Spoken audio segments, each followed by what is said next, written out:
Me chamo Graziele Lopes, estudante da faculdade FAM, e hoje iremos tratar sobre a importância da memória oral na construção e na preservação da diversidade psicocultural.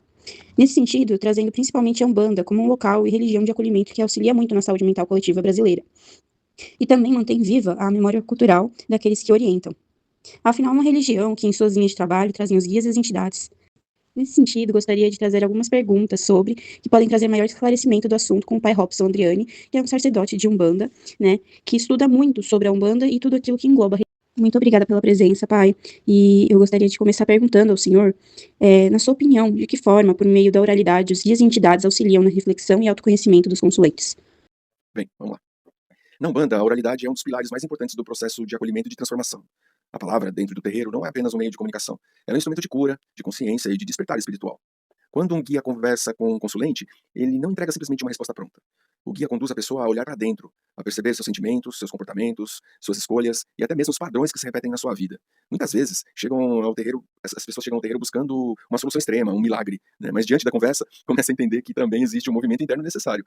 Ela precisa olhar para dentro, para aprender a desenvolver paciência, para aprender a perdoar, para assumir responsabilidades, né? Sim, fortalecer sua fé, e abandonar algumas atitudes que geram sofrimento. A fala dos guias é sempre muito simples, mas de profunda sabedoria. Por exemplo, os pretos velhos, os caboclos, os baianos, boiadeiros, malandros, enfim, tantas outras linhas que utilizam uma linguagem bem acessível, né, cheia de exemplos do cotidiano.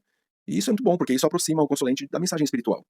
Porque não é uma fala que seja distante, é uma palavra que chega no coração, né? Além disso, a oralidade na Umbanda carrega axé, força. Não é só o conteúdo da fala que importa, assim, mas também a energia, o tom, o cuidado e a presença espiritual nesse momento, né? Então a palavra do guia pode sim acalmar, fortalecer, abrir caminhos, trazer consciência, ajudar a pessoa a se reencontrar ou encontrar sua própria força. Por isso eu vejo que a oralidade na Umbanda é um instrumento muito importante e sagrado. Ela promove essa reflexão, essa cura emocional, esse autoconhecimento, essa reconexão com a sua própria essência divina. E no fim das contas, tudo isso se resume a um grande movimento de despertar. Despertar do quê? Despertar da consciência, despertar da responsabilidade sobre como você pensa, né, na responsabilidade de como você sente as coisas, a responsabilidade das suas falas e, mais do que tudo isso, das suas ações. Então, é algo que é muito importante para a evolução, né, da pessoa. Agora eu gostaria de perguntar sobre as linhas da Umbanda, né, que foram formadas por aqueles que historicamente foram marginalizados em vida. Como eles podem auxiliar no fortalecimento pessoal e na identidade psicocultural dos consulentes? As linhas da Umbanda representam arquétipos espirituais muito profundos. Elas estão ligadas a povos, culturas, grupos, e ao longo da história, muitas vezes sofreram exclusão, preconceito, exploração e também invisibilidade social. Quando a gente fala dos pretos velhos, baiano, boiadeiro, malandro, enfim, tantas linhas de trabalho da Umbanda, a gente não está falando apenas das entidades espirituais. A gente está falando também de memória, de resistência, de sabedoria e de muita superação. Quando essas entidades trazem ensinamentos que nascem, muitas vezes, da dor, mas também da capacidade de transformar essa dor em força, em fé, em aprendizado. Um bom exemplo é o preto velho, né? Representa a humildade, a paciência, a sabedoria e o amor. Mas mesmo trazendo uma memória espiritual ligada a sofrimento, ele ensina que é possível acolher, aconselhar e curar com serenidade. O caboclo, por sua vez, é a força da natureza. Ele é a coragem, a firmeza, a disciplina, é a conexão com a terra. E ele ensina a pessoa a se posicionar, a ter fé, a ter direção e não desistir da sua própria caminhada. O baiano traz a alegria, o movimento, a fé, a resistência popular. Ele mostra que, mesmo diante das dificuldades, é possível seguir em frente com leveza, com esperança, né, e uma força que brota de dentro. Né? O malandro, por sua vez, ensina a inteligência da vida, o jogo de cintura, a esperteza no bom sentido e a dignidade para enfrentar os desafios sem perder o respeito por si mesmo. E aí, malandro, sempre a gente vai associar ao malandro que é esperto ao ponto de prejudicar alguém, mas a verdadeira malandragem, que é ensinada para nós dentro da Umbanda, é a de sair de situações com inteligência, né? Sempre para o bem. E é assim que nós entendemos. Então, quando um consulente entra em contato com essas linhas, ele não recebe apenas uma orientação espiritual. Ele também encontra referências simbólicas de força humana, né? Ele percebe que outras histórias também foram marcadas por dificuldades, mas que nem sempre essas histórias terminam na dor. Elas se transformam em sabedoria, em fé, em caminho. Então servem de exemplos, né? Isso fortalece muito a identidade psicocultural da pessoa, porque a Umbanda ajuda cada um a valorizar suas raízes, sua ancestralidade e da diversidade cultural que forma o povo brasileiro. Muitas vezes aquilo que a sociedade tentou diminuir, a Umbanda transforma em sagrado. A fala simples e sábia de um preto velho, a firmeza de um caboclo, a alegria de um baiano, a sabedoria popular de um malandro, a liberdade do povo cigano, né? É a força, e assim, a força de tantas outras linhas que mostram que existe valor espiritual onde o preconceito tentou colocar inferioridade. A Umbanda ensina que cada história tem valor, que cada povo carrega uma sabedoria e que cada pessoa traz uma ancestralidade que merece respeito. Esse reconhecimento gera pertencimento, acolhimento, fortalecimento interior. A pessoa passa a se enxergar com mais dignidade, com mais respeito, e acaba respeitando também a própria história do outro, né? Acaba tendo mais consciência no lugar que ela ocupa no mundo. Por isso, eu entendo que as linhas da Umbanda fortalecem o indivíduo porque mostram o caminho de superação, de fé, de reconstrução, e que todo mundo pode, todo mundo merece ser feliz. Isso fortalece também a identidade psicultural que, porque acaba resgatando memória, dignidade, ancestralidade e a beleza pela diversidade brasileira. Algo muito importante, né, para que a gente compreenda o valor do nosso povo. Sim. E pelas suas experiências, qual é o maior desafio em manter a essência viva da Umbanda, das tradições de matriz oral e afro-brasileira, em uma sociedade que há muito silenciamento, desvalorização e até preconceito? É uma excelente pergunta. Na minha experiência, um dos maiores desafios é preservar essa essência da Umbanda sem permitir que ela seja descaracterizada, enfraquecida ou esvaziada de seus fundamentos. A Umbanda é uma religião viva, dinâmica e acolhedora, ok, mas isso não significa que ela possa perder suas raízes, sua memória e sua base espiritual. Vivemos numa sociedade que, por muito tempo, silenciou os saberes ancestrais, especialmente os saberes ligados às culturas negras, indígenas e populares. Muitas práticas espirituais foram tratadas com preconceito, com ignorância e até com medo.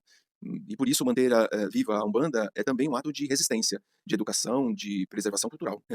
A tradição oral tem um papel fundamental nesse processo. Grande parte dos ensinamentos da Umbanda foram transmitidos de pai para filho, de guia para médium, de sacerdote para sacerdote, de forma que a fala, o canto, o ponto, a reza, a firmeza, o conselho e a vivência se tornaram formas legítimas de conhecimento.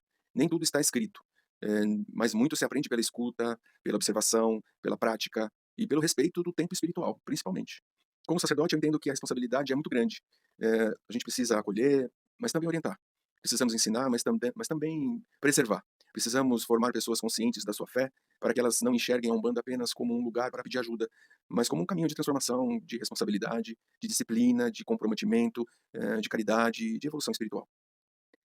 Outro desafio importante é combater a intolerância religiosa. Eu acredito que uma das formas mais fortes de combater o preconceito seja através da educação, né? Quando explicamos o que é Umbanda, quando mostramos seus fundamentos, quando falamos da ética, né, religiosa, umbandista, da sua beleza, do seu compromisso com o bem, de ajudar, isso acaba ajudando a quebrar essas visões distorcidas e preconceituosas.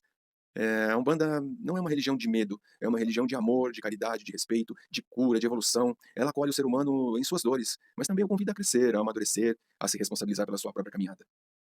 Manter a essência viva da Umbanda é honrar nossos ancestrais, é respeitar os guias, preservar os fundamentos, continuar transmitindo esse conhecimento às novas gerações. E, mais que tudo, é garantir que a palavra sagrada, a oralidade, os cantos, os rituais, os ensinamentos continue sendo o caminho de luz, de acolhimento e de transformação. Eh, e assim, para finalizar, eu acredito que a Umbanda é uma religião que guarda uma grande riqueza espiritual, cultural e humana.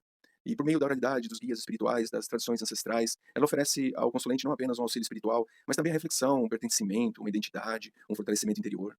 E preservar a Umbanda é preservar parte importante da memória espiritual e cultural do nosso povo. É valorizar a ancestralidade, combater o preconceito, é manter viva a tradição que continua acolhendo, ensinando e transformando vidas.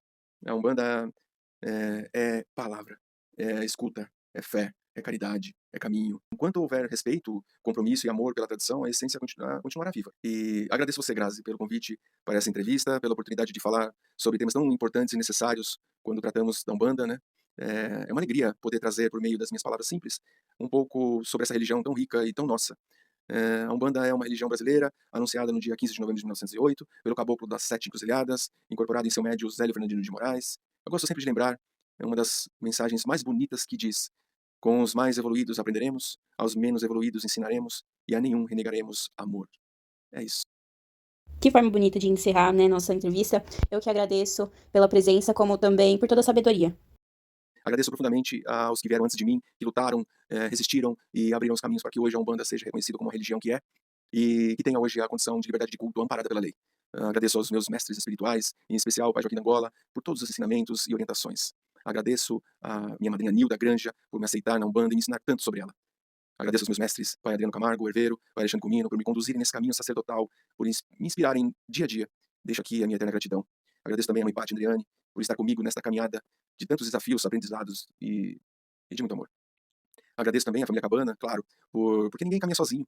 Tudo que realizamos dentro da Umbanda é fruto da união, do compromisso e do amor com a comunidade inteira, né? Obrigado por serem quem são e estarem onde estão, guiando, ensinando e fortalecendo essa caminhada. E faço aqui um convite a todos que desejam conhecer a Umbanda. Venham nos visitar, será uma alegria ter vocês conosco em nossa gira, nosso ritual. Vai ser incrível. Aqui me expresso, meu nome é Pai Robson Andriani, sacerdote do Templo Escola de Umbanda Cabana Luz Aruanda, localizado na rua José Soares de Azevedo, 164, na Vila Santa Luzia, Taboão da Serra, região metropolitana de São Paulo. Muito, muito, muito, muito obrigado. Que Pai Oxalá abençoe a todos. Axé.